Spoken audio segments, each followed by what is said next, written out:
Okay, good afternoon everyone. Welcome to today's press conference to preview the Premier League game against Manchester City.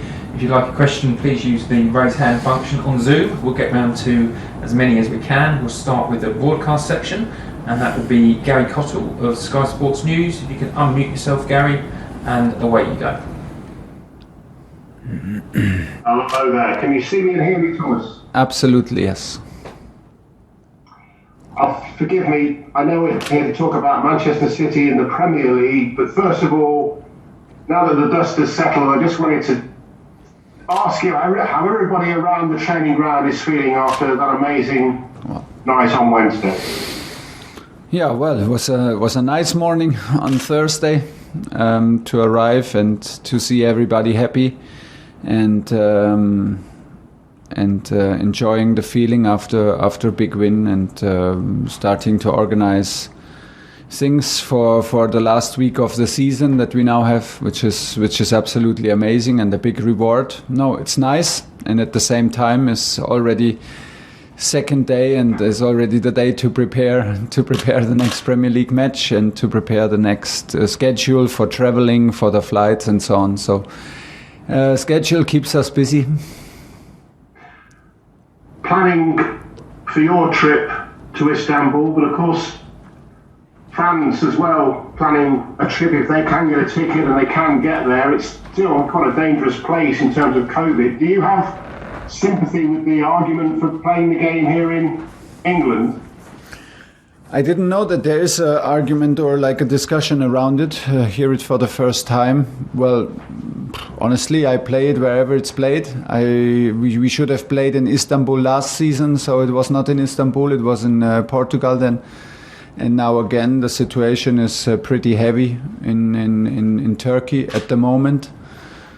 I think anything can change quite rapidly these days. So let's be open in the moment we prepare for the travel to Turkey. But you would support, if that was what was decided, the game being played somewhere else? Support will mean like that I get involved in this and I do not get involved. I do not get involved in these discussions or thoughts, because I have enough to do to prepare myself and the team for the upcoming matches. And I have full trust in everybody who decides this, that we do a reasonable decision. And it was like this when we were not quite sure where we play against Porto, first leg, second leg. And that's why I trust all people here at Chelsea who are involved in this and all other people who decide what's going to happen. But in the moment, I prepare for a final in Istanbul. Psychologically, in terms of setting down a marker, this game tomorrow against Manchester City, is it more important than just 3 points with the Champions League final obviously on the horizon? Not so sure. I'm not so sure. I mean, the possibility that they can become champions if they win against us will not lower their ambitions and determination. So they have one more day to recover. They don't have to travel.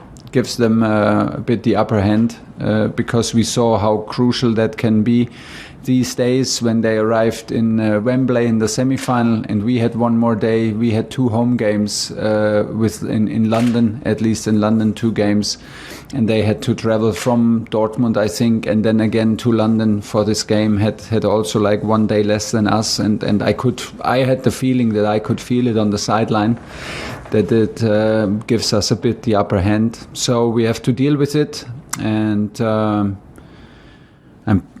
I think that the final in Istanbul will be pretty unique, no matter what the score is tomorrow, no matter if we win or if they win or if we play a draw.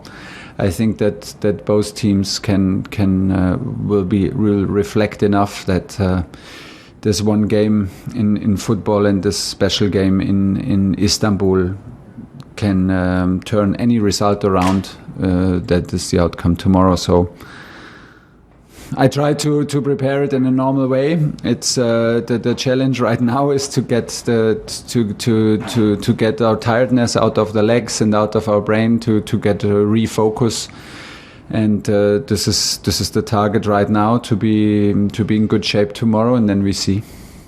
Thank you. Thanks. Alistair McGowan, BBC. Hi, Tom. Hi. I just wanted to ask you how important it is for you from a personal point of view to make it to the Champions League final after what happened last season. Like in terms of a revenge or like satisfying that I'm again there, no, I don't have these feelings in me. It's of course very satisfying on a personal level, but not because what happened in December. It's just because of the fact that I'm absolutely grateful to have the possibility to arrive again in a final, which is up in Champions League, which is absolutely huge. I told you many times that I'm grateful that I have the chance to work in football in general and to work on this kind of level. I'm super grateful for all people around me who push me, who gave me confidence, who gave me trust. And to have a challenge now here in Chelsea feels so good from the first moment. And to arrive with this club and this team in Istanbul is a huge reward for me personally. But not in terms, like I said, that I have feelings like a revenge or like that it's extra satisfying that Paris is not there and I am there. I don't think in these terms. It's always a team effort. We tried hard with any team to have the biggest success, and it feels absolutely right where I am right now, and that's what I'm enjoying and keep on going. I try to bring out the best in myself every day. And we have 2 big finals now and big matches in the league. There's been a lot of talk this week about Mason Mount and Phil Foden being young English talents that can maybe boost England at the European Championships. I just wondered what you thought of those 2 players and how good young English players are at the minute. Does it surprise you at all? They're an example of how good young players can be and how good young players from England can be. They are the outstanding examples at the moment. I cannot speak for Phil Foden because he's not my player, but what I see is you see clearly the talent and the desire and the ability to decide any games on any level. So he's a huge player, and he gives me the impression that he is the same nice guy and the same clear character like Mason. About Mason, I've spoken now many times. It's outstanding, and he has the full package in terms of mentality, of being humble, of work ethic, and of course of talent. So the national team can be very, very happy to arrive with these kind of players because they are absolutely reliable on highest level, and most important, they are hungry and they are humble, and they behave exactly how you want to behave. Players in this age, they want to learn, they want to be better, and it seems like they don't feel the pressure, which is pretty amazing, and so can be happy. But before they arrive in Europe, in the European Championship, they both want to have the success for their teams, which means that they will play against each other in the final. And just last of all, when you go up against Pep Guardiola, what sort of emotions does it stir in you? First of all, if you play against Pep, you know that the most difficult games has arrived, because he is coach of the best teams in Europe now, and he leaves his footprints, and his style of play is full of courage and full of quality and full of flexibility, and his teams are always super hungry to win. He transforms any team into a winning machine. So it was like this with Barcelona, it was like this with Munich, and it's the same with Man City. They are the benchmark in the league, obviously. It's a big gap, but like we did in the semi-final, it's on us to close the gap for 90 minutes, and then we will do the same thing in the final, and we will arrive, especially in the final, full of confidence, because we have the feeling we deserve to be there, and we worked hard for that to be there. But once you arrive, like I said, against Pep, you know the level is high, and you need to be on your very best coaching level to push your team to full confidence. and to hopefully play on the best level, because like I said, they are used to win. They are very, very regular team on a highest level, and there's another big challenge tomorrow. Moose, talk sport. Hi Thomas, how are you? I'm fine. Good. Can I first ask you what success is this season? Is it winning all three things you go for, which are all three, yeah. Champions League and top four? Well, we will try exactly this, because I cannot judge now and judge any result higher or any outcome higher than the other one, because it does not work like this. For me, it never worked like this, not on youth level and not in professional level of football. That you judge your goals and make one goal more important than the other. It simply does not work like it. Reality is that you have to worship every day, and you have to stay with your feet on the ground, because if you arrive in a final, fact is you have nothing won yet, and we don't want to be participants in the final. We want to win it. This club is for achieving finals, but this club is for winning finals, and winning football games, and this is the target. So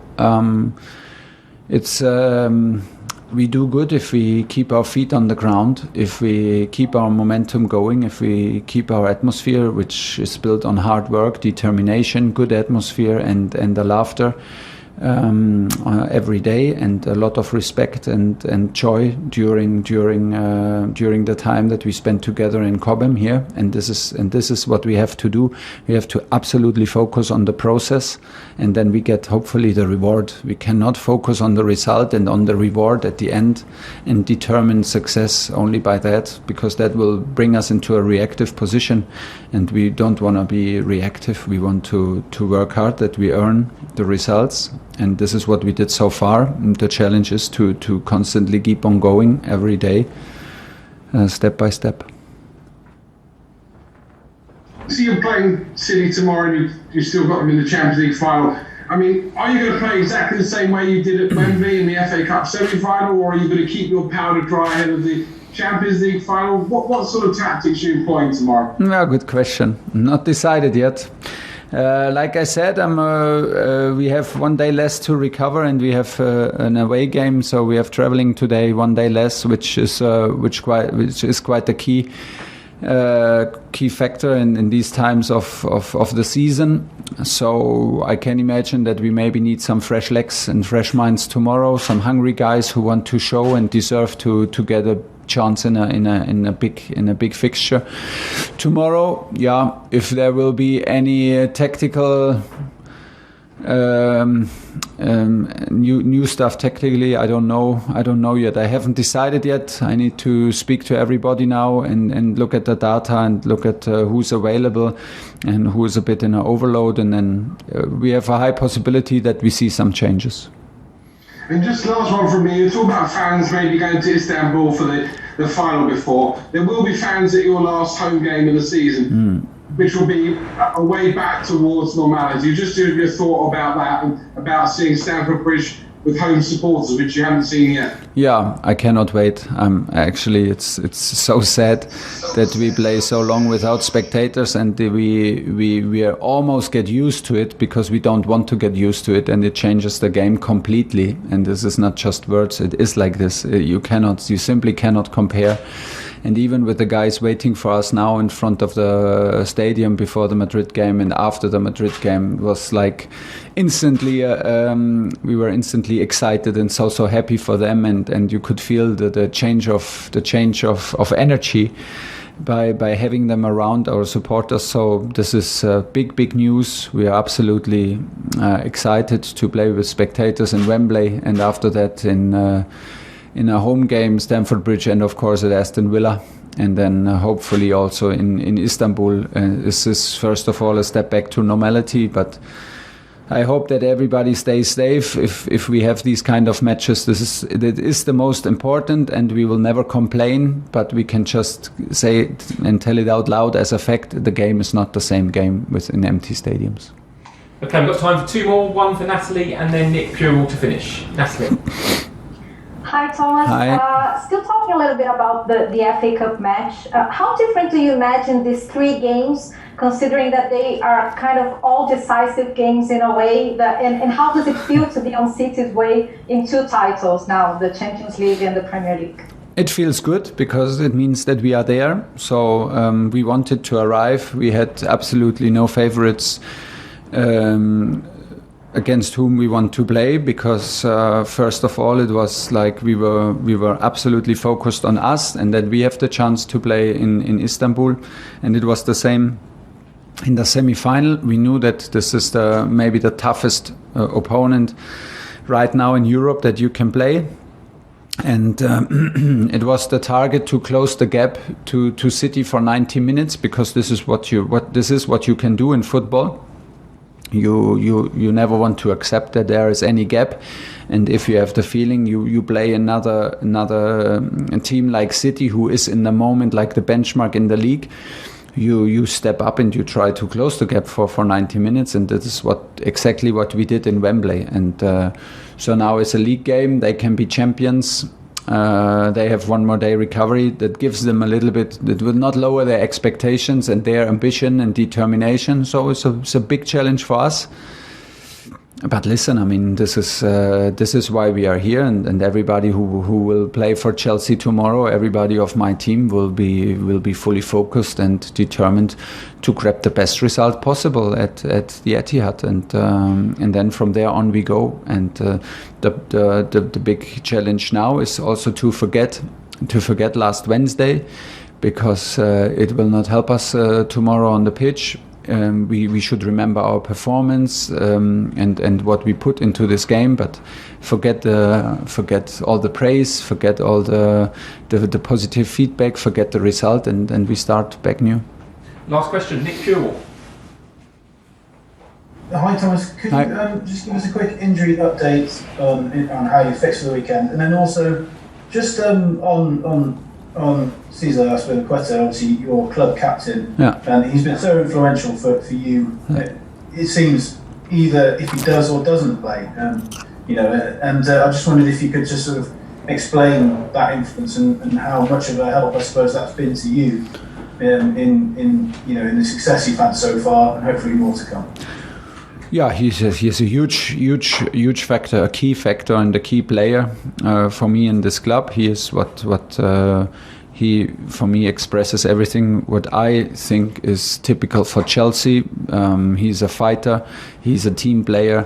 He does not accept limits. He's always available. He is top professional, and at the same time very nice guy, and a very deep in him, absolute team player, and a guy who loves sport and who does everything to play on this level. He's very self-aware, very self-reflected, and it's a pure pleasure to have him in the group. It was like this from the first moment. We had a strong connection from the first moment. I met a very honest, a very open young man, and who's so super reliable on the pitch, and who leaves his heart out there every time he steps on the pitch for us as a captain. Is a true leader on his personal way. It suits to his characteristic, and we are very happy. He plays all the time because he deserves to play all the time, and he's a key factor with his mentality, his mindset, and his ambition. For the injury list, does not change much in the moment. We have still one training now to go, but Kova is out, unfortunately, still. We hope to bring him back maybe for Wembley, but not for tomorrow, for Arsenal, and then hopefully for Wembley. It will be tight. It will be tight even for Arsenal, but for tomorrow he's sure out. Everybody else, I think, is available. Okay, that's the end of the broadcast section. We're now going to do the newspaper.